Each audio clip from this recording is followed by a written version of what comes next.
Bismillah ar-Rahman ar-Rahim.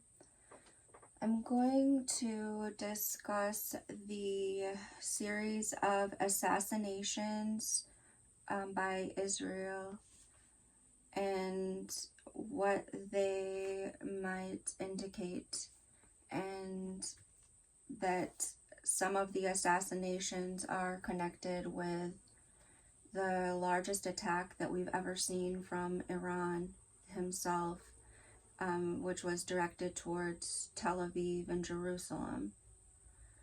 So first, there was the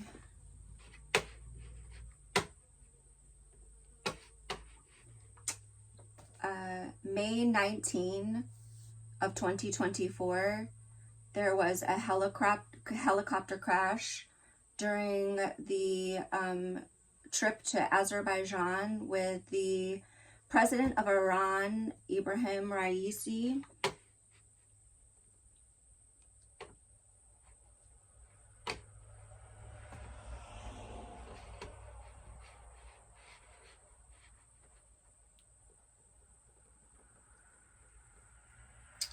This is the former president of Iran, Ibrahim Raisi.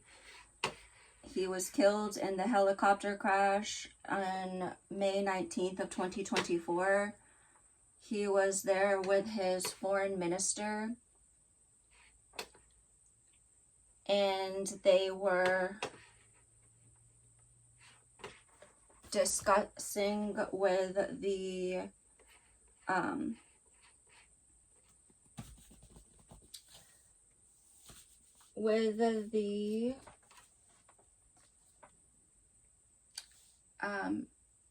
governor of East Azerbaijan province.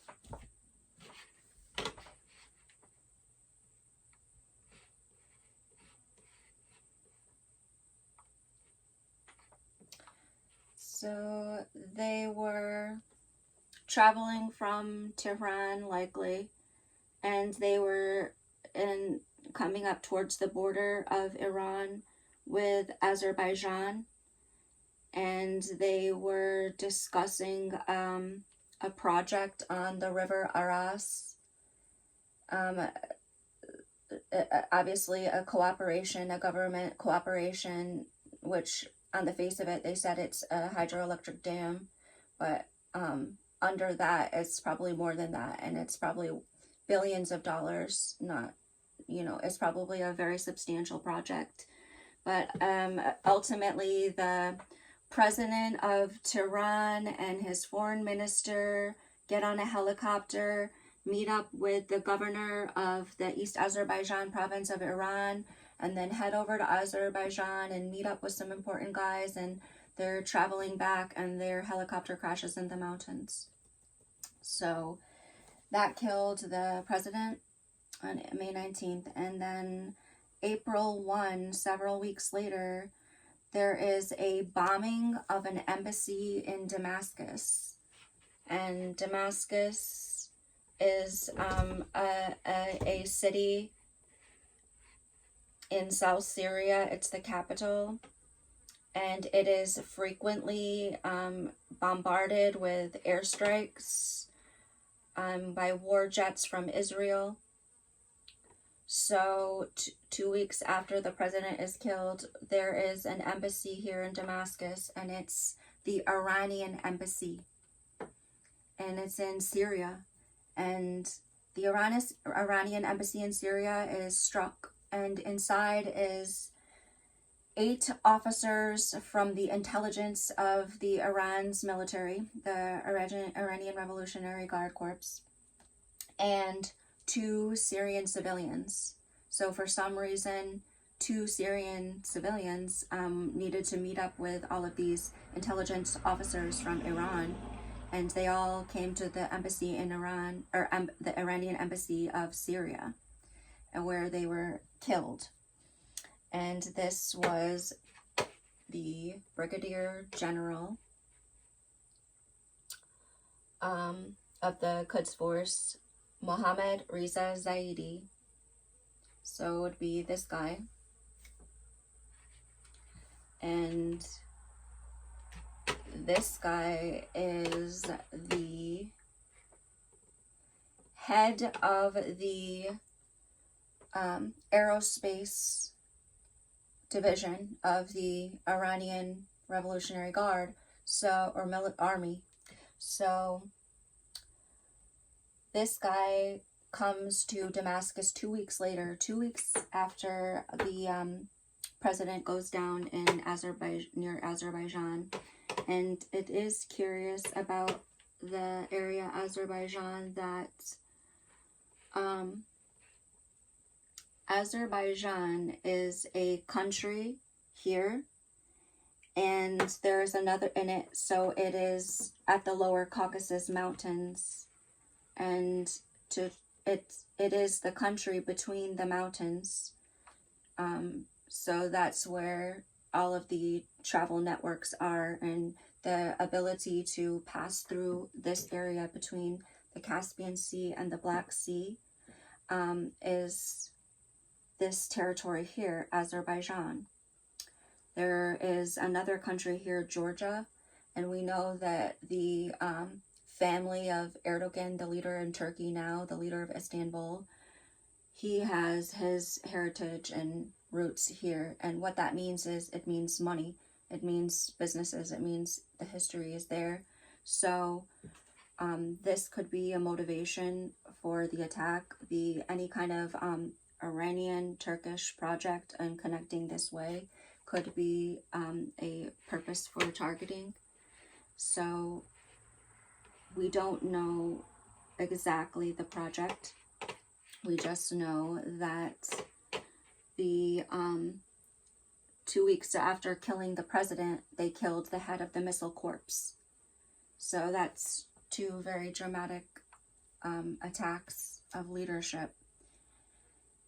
The Iranian army himself said that in this meeting in Damascus where he was killed, that they were trying to talk with the Palestinian Islamic Jihad. So the Palestinian Islamic Jihad is a military group which is getting his money mostly from Damascus and Hezbollah. So it shows you the limitation of the, logistics, that it's logistical capacity when it's being supplied by Damascus and Hezbollah in Beirut. And so that's the Palestinian Islamic Jihad. The purpose of the formation has been formed since 1981, is that they will continue in the pursuit of making Palestine independent state, and to not allow any kind of Israeli government or leadership on this land and this territory. So they were meeting there with the Palestinian Islamic Jihad, was for the Palestinian state, was meeting with Brigadier General Mohammed Zaidi over here, meeting with this guy inside of Damascus. And at that time, 6 missiles hit. It was the Iranian embassy in Damascus. And so this particular attack in itself was the motivation for a very large, the biggest attack that we've ever seen from Iran. And I am going to follow the comprehension of this major capacity of Iranian military force with the series of assassinations of leadership by Israel on August 1st. So because the embassy and the leader of the missile aerospace program, general, was hit here, the Iranians promised, Operation True Promise, that they would strike Israel in retaliation. And what they did was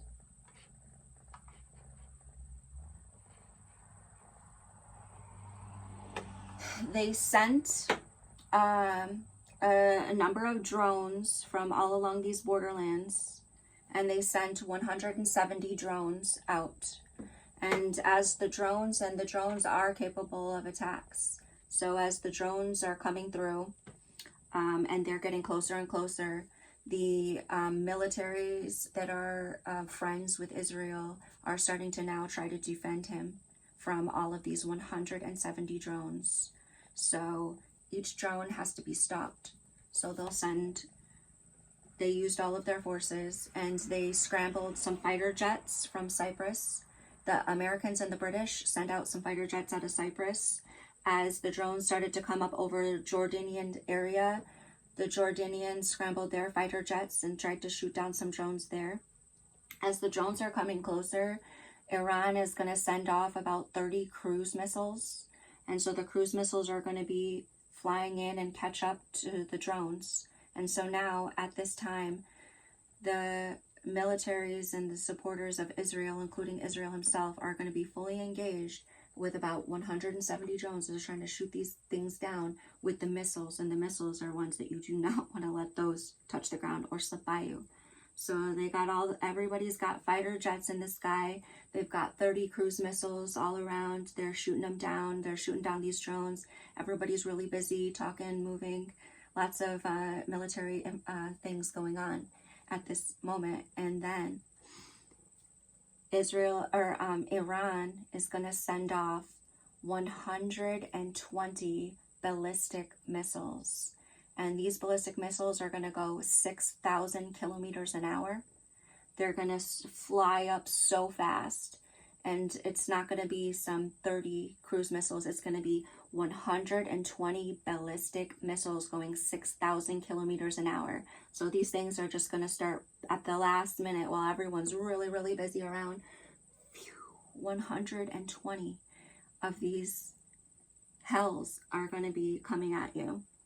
And then they continue to engage. And at this time, all of these missiles are going to be mainly going to target the Israeli cities of Tel Aviv and Jerusalem. And that is the center of power for Israel, Tel Aviv and Jerusalem. They have 1.5 million people in in one city and the next city. That's 3 million people of the country of Israel are in the cities of Tel Aviv and Jerusalem. And there's only 9 million people in Israel, only 9 million. That's half the size of New York City. So that shows you that there's just this tremendous focalization of the life of Israel into those two cities, and those were the ones targeted with 120 ballistic missiles. So the missiles are going to fly in, and they're very difficult to intercept at 6,000 kilometers an hour. Especially, they're going to fly up, usually up kind of over the horizon into higher altitudes before usually dropping down onto the target. So the best way to capture or defend against those is not going to be with some F-35 fighter jet trying to hit it as it's coming down on you. It's not going to be the way. The way is going to be to use the Iron Dome and their David Sling systems, and to wait for the missile to drop all of its gas and fuel canisters through its flight until it's just its warhead, and then to try to intercept that, from a ground position. It would be easier to get a radar lock onto it because it is going to be consistently traveling into that. It's going to have to focus its trajectory. So that's what they did, and they were able to defend it with using that Iron Dome and David Sling interceptor missiles to stop these 120 they are anti-satellite missiles. So Israel then proudly and was catching their breath all over the news, saying, "We got them, we did it." They were so proud and probably so relieved that they were able to defend against such an attack. And nothing happens for many months. And then on August 1st, which was 4 days ago, there was a series of 3 assassinations, and they are going to connect very much with this project. And at this time, everyone is waiting for an Iranian response, and as usual, they promised one, so we are waiting for this. But more importantly is that Israel is the one on the move, and I'm going to explain that and demonstrate that. So the Israelis on August 1st are going to decide that they cannot wait anymore, and they're going to fly over to Beirut, and they're going to kill Fuad Shakur, the second in command for Hezbollah. They're just going to fly in, and he's a strategic commander, and apparently he was, you know, commander of the attack in the Golan Heights. So what is significant about the Golan Heights is, in this particular attack, is that there was an attack a day earlier, and it's in this territory of the Golan Heights, which is, there is the Lake Tiberias, the Sea of Galilee here, and there is this plateau, and it has rivers running through the plateau, and it's a higher ground, but it's fertile and green, and its name is the Golan Heights, and it has Syria to the one side, and it has a mountain, Mount Hermon, up at the top, and it has like a mountainous area of Lebanon to its other side. And here on the other side of that's Golan Heights, on the other side of the actual Sea of Galilee, Lake Tiberias, is the Israeli area. So you see that it's as if it were like an intersection truly, because there's Israel, Lebanon, Syria, Jordan. And then this area is that Golan Heights. So what happened is some Syrian school children were killed here, right under a United Nations watchtower on the top of Mount Hermon. I'm going to show you. It was a little school in Masjid al-Shams. It's a city at the base of this mountain here. And what's significant about it is that from the city of Masjid al-Shams is the only highway north, goes through Masjid al-Shams, and then there's a ski resort, and then the highway ends, and then there's the mountaintop, and you'll see it more clearly this way when we stand at the base of Masjid al-Shams, city Masjid al-Shams, and look up to, you can see that it would be a strategic position. And so a second in command for Hezbollah, if you wanted to get into the Golan Heights, what would he do? He would come to the highway there at the north, and then he would come down the highway to down the mountain, and where would he be? Masjid al-Shams. And that is the city of the people that were hit. So Israel, whether they did it themselves or whether it was Hezbollah, regardless of that, they went down here and they hit the second leader in command for the military of Hezbollah, and his name was Fuad Shakur. So on this same day, the Israelis dispatched another set of jets to Tehran. They flew over here across from the Euphrates to the end of the sea here up to Tehran, and they hit the man Ismail Haniyeh. And Ismail Haniyeh is the former Prime Minister of Palestine's Authority of Gaza. So in the land of Gaza, they had some semblance of a government there, and it was connected with the Palestinian Authority. That's like their kind of governmental organization for Gaza. And the leader, Prime Minister for the Palestinian Authority, his name is Ismail Haniyeh, and he finished serving as minister in 2017. And 2017 was a significant year for Syria, where we saw the Iran take over the Palmyra phosphate mines and get full ownership of it, and we saw deals being made, business deals. And that's when Ismail Haniyeh runs to Qatar to live, and a new guy, Yahya Sinwar, the current president of Gaza, takes over. So Ismail Haniyeh, who's on the run, but on this particular day, Ismail is gonna get on an airplane and travel over to Iran to see this man who's going to be the new president for Tehran. And it just so happens that this guy was born in Azerbaijan.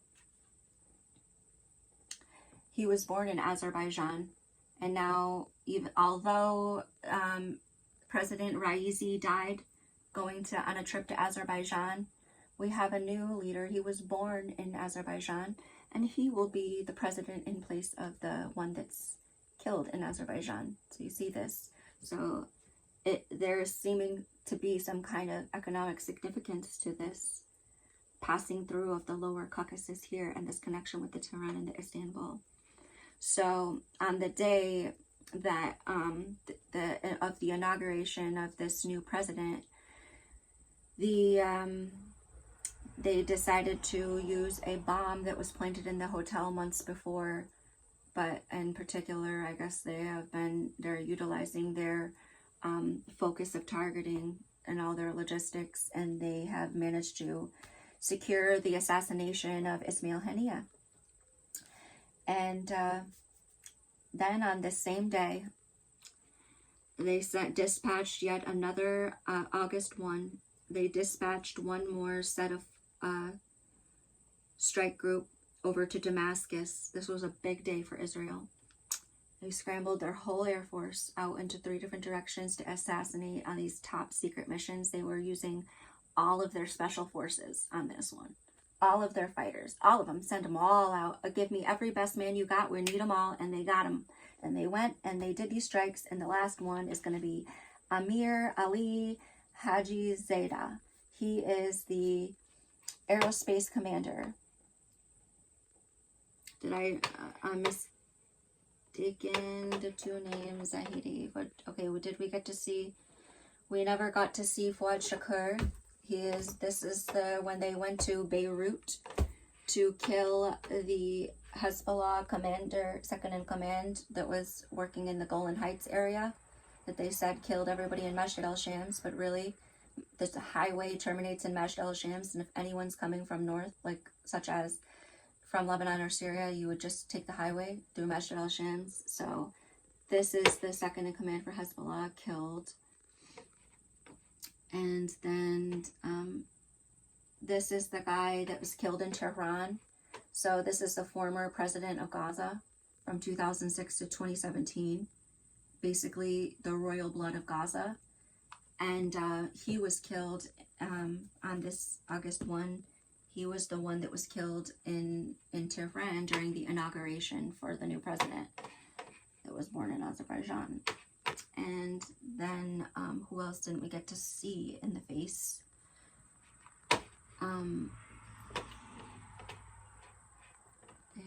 It was this guy, Reza Zaidi.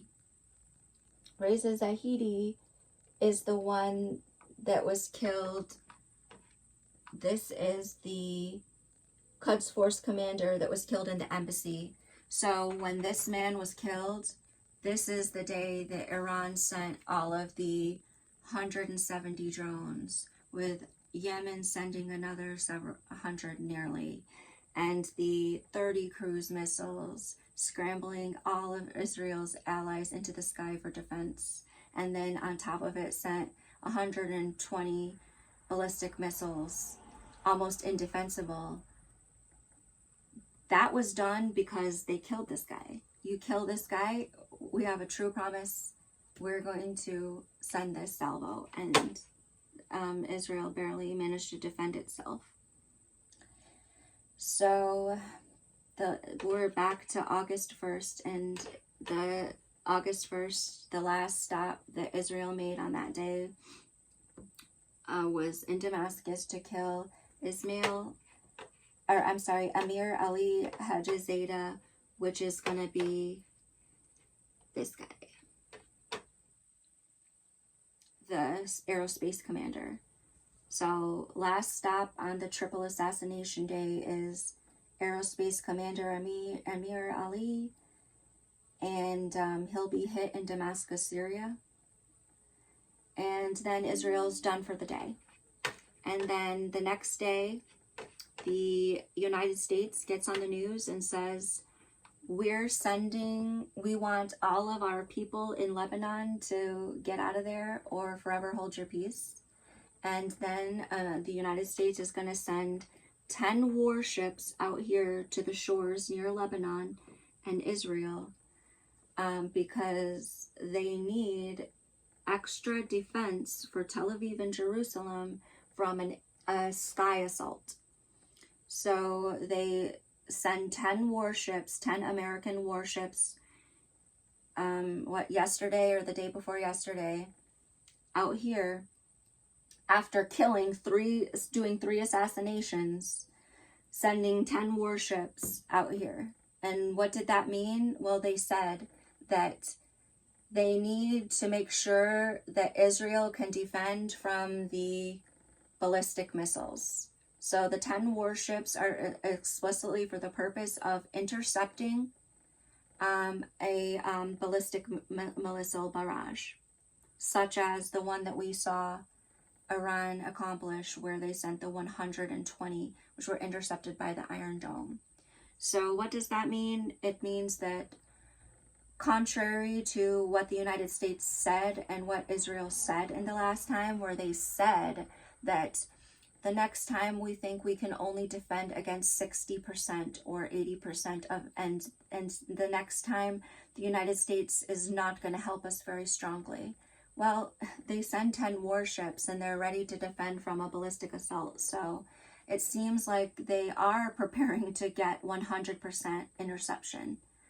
And we would need to see a similar size attack or larger from Iran this time than the more than 200 drones from different locations, the 30 cruise missiles, and the 120 ballistic missiles.